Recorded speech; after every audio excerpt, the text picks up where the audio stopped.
The idea behind ALE was that, and still is, that there are many local communities in Europe. We have Agile Holland, Agile Finland, Agile France, lean communities all over.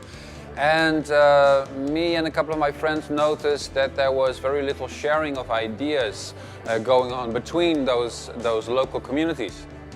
And we said, wouldn't it be nice to have something pan-European across Europe, like sort of a European Union of agile communities, only more successful than the European Union. So what we then created was kind of a network of people. Jürgen started collecting who's interested, etc.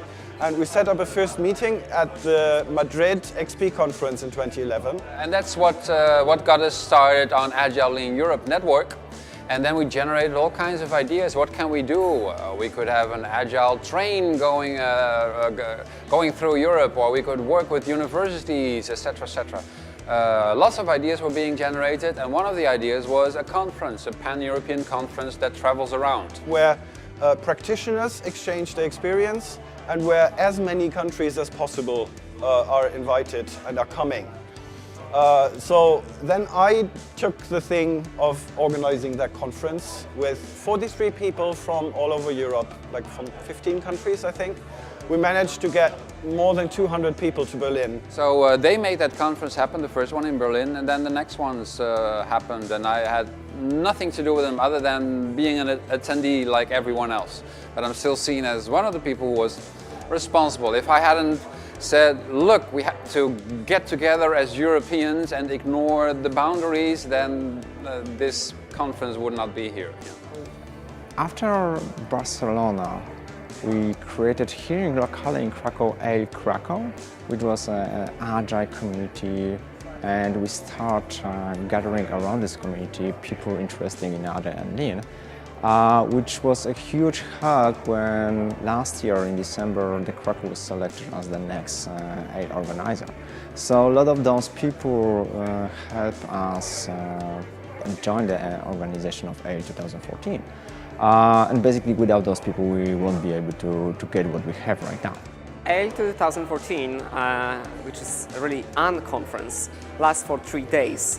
During those 3 days, we not only are sitting here in Radisson Park in hotel in Krakow, listening to our amazing keynotes or the other speakers who wants to share their knowledge and experience, and we do not only learn a lot of new things, but we also really appreciate those time that we spend together, because you know, this ALE Europe network is like a very big agile family, really.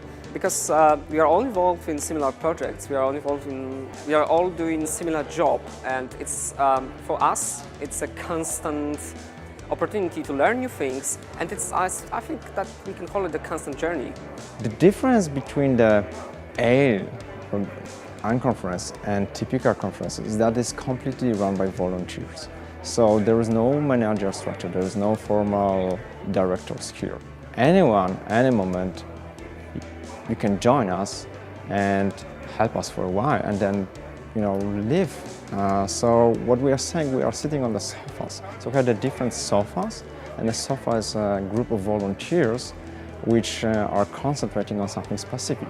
And we all do these preparations in our free time, so after work, at the weekends, at night, late at night. So yeah, that was quite a challenge, and that was very nice adventure for us to share our experience, share our youth energy, and this rookie enthusiasm for doing such things. So I'm extremely happy that as far everything works. I love the atmosphere, that's why I keep coming back. It's the only conference that I have attended since it started every year. And that is because it is an unconference. Everyone is equal. So there's no difference between being a speaker and being an attendee. Everyone pays the entrance fee. And I like that in a way because it levels the playing field. We admit that the speakers learn as much as the attendees who only attend sessions. And I also like several innovative ideas, such as talks in the morning, open space in the afternoon, so that we can dive into the topics that were discussed in the morning during the talks. And the talks are usually short, 27 minutes, 18 minutes, that forces speakers like me to focus. Sometimes we don't like that as speakers. We would like to have 1.5 hours, but I admit it is sometimes often better to focus in shorter time frames and then tell people, if you want to know more, meet me in the coffee corner or come to me in the open space session. Then we can dive deeper with a smaller selection of people who want to learn more about the specific issue. And this seems to be appreciated by everyone. We saw the thumbs going up at the end of the evaluation session just now, and most of the thumbs were up, not down or in the middle. So it's the first day, and they're all enjoying themselves already. So they're doing a good job as the organizers. Why I come to this conference is because the Agile and Lean community are really at the cutting edge of a lot of lead-in thinking at the moment, because new ways of working are emerging. It's a great community for exchanging and synthesizing ideas, and I've learned so much from all the previous events that I've been here. I've been through everyone since the Berlin event. It's a great atmosphere, exchange of ideas, and I go away with lots and lots of new ideas and new insights. I'm married to a Polish wife, so we thought it would be a good idea to go in a conference in Kraków, and I really like Krakow. So I heard about ALE, I've heard about this conference earlier on. It's a great network opportunity if you are agile or lean, and that's why I handed in a talk here. So yeah, and it was accepted, so I gave a talk this morning. In the afternoon, I'm helping a little bit to organize a World Cafe where people can talk a certain topic about agile leadership. Yeah, that's the main reason why I'm here, and also to enjoy and network here. There are many interesting people here I get into contact with, and I also like to go out in the evening. Krakow is brilliant. For me, you see, I have gray hairs, I'm an old guy, so for me it's very, very interesting, not talk but listen. Be quiet and look what others have for innovations. So you see that very nicely if you see the children's keynote in the morning, right? So here you can see it very good. They have a plan of a castle on the wall, and they made a castle. And if you compare them, you see the reality, the final castle is much better than the plan. And in the real world, it's vice versa. So guys like me painted a very nice plan, but the result is very ugly. So you could learn something from that. And so that is what I enjoy in that conferences, that I can talk with young people, they tell me their ideas, they ask questions, I never mind, you know, and they expect answers. Sorry. So it's great.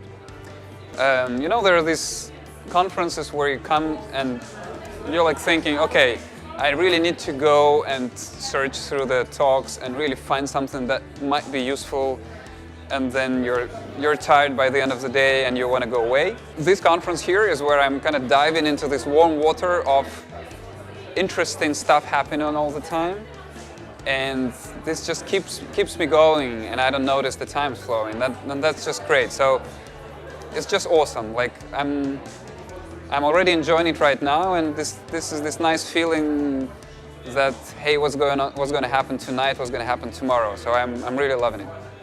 I think the atmosphere here is great.